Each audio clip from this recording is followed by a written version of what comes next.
ইফালে মহানগৰীৰ জালুকবাৰীত যুৱতীৰ ৰহস্যজনক মৃত্যু। ভনিতা দাস নামৰ যুৱতীৰ মৃত্যুক লৈ উত্তেজনাৰ সৃষ্টি হৈছে।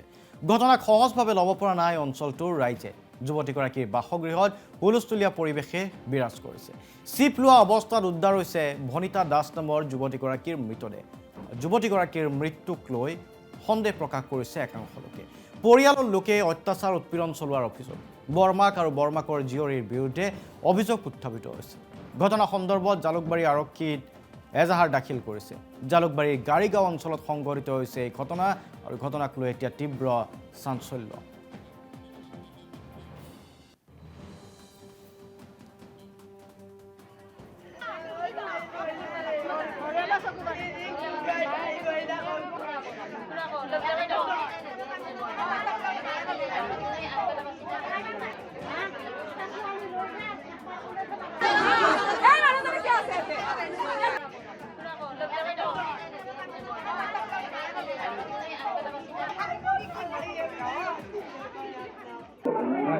বিয়া পাতি মই ছোৱালী ল'ৰা ছোৱালী নামানো। মই চিন্তা ডাঙৰ কৰিছো, মই নিজৰ বুলি চাইছো।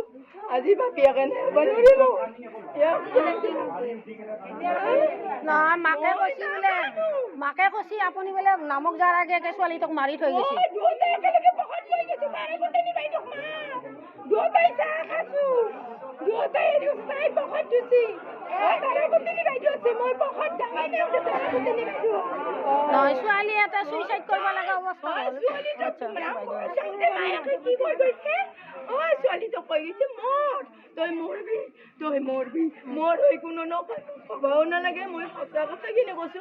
আমাৰ ভনিতায়ে পম্পীয়ে কিবা তৰ্ক লাগছি, আহি যে সুধো কি হ'ল, কৈছি খুৰীমাই তাইক মই 20 টকা পইচা দিছো, তাই নলয়। আমাৰ তাই কৈছি মা মই কিয় ল'ম, মই চুলি দি ৰাখা কাণফুলি এযোৰ, মই 20 টকা মই নলওঁ, মোক নালাগে। মই দিছো তোক লৈ, তই যদি পইচা নল আজিৰ পৰা তোৰ মোৰ ভন্টি নহয়, ৰিষ্ট শেষ।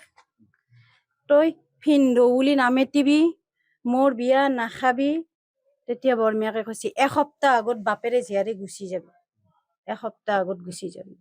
তাৰে পিছত তাই কলবাৰে পৰা মই ঘৰক লৈ যাই তাইক বুজালো, দিয়া একো নহয়, তোৰ ৰিষ্টা শেষ, তই বিয়াৰ এসপ্তাহ আগত গুচি যাবি। তাৰে পিছত তাইক তেংকে কৈছি বৰমাই নবলবি, মোক বৰমাই নবলবি, তোক মোক বৰমাই নবলবি। তোক বৰ বাপেৰে ঘৰ বানাই দিছি, বৰ বাপেৰে টোপনি মাৰবা নৰে।